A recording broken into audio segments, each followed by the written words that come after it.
Hotel चालक मालक असोसिएशनच्या वतीने विक्रीवर वस्तू सेवा कर वॅट विभागाकडून 10% मध्ये विक्री कर लागू करण्यात आला. तो रद्द करण्यात यावा याबाबत विक्री कर आयुक्तांना हॉटेल चालक मालक असोसिएशनच्या वतीने निवेदन देण्यात आलं. या प्रसंगी अध्यक्ष शैलेश भाऊ पवार, आनंदराव सावंत, मिलिंद सूर्यवंशी, विजय मगदूम, प्रवीण शेट्टी, सुभाष चिकोडीकर, सागर देशपांडे, हरुभाऊ कुलकर्णी, समीर मुजावर व आदी व्यावसायिक व कर जाते मोठ्या संख्येने उपस्थित होते. पत्रकार राजेंद्र शिंदे, झी न्यूज मराठी. उद्या गुरुवार दिनांक 20 रोजी परमिट रूम धारकांचा महाराष्ट्रभर पुकारलेल्या बंदला हॉटेल चालक मालक असोसिएशनचा जाहीर पाठिंबा.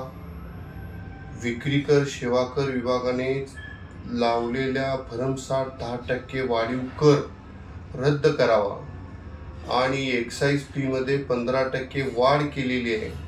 त्यामुळे हॉटेल व्यावसायिक प्रचंड अडचणीत आलेला आहे. संपूर्ण बजेट त्यांचं कोलमडत आहे आणि पूर्ण हॉटेल व्यावसायिक कर्जबाजारी असून त्यांना कोणत्याही प्रकारे याच्यातून सुटका होणार नाही अशी परिस्थिती आहे.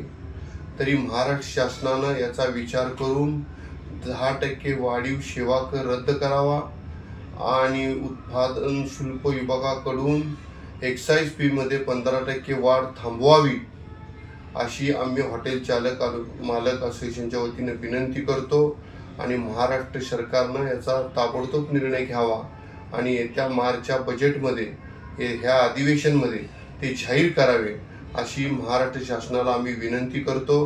हे जर झालं नाही तर याचे परिणाम महाराष्ट्र सरकारला दिसून येतील आणि आम्ही त्यांचा जास्तीत जास्त कर हॉटेल इंडस्ट्रीमध्ये महाराष्ट्र सरकारला मिळतो.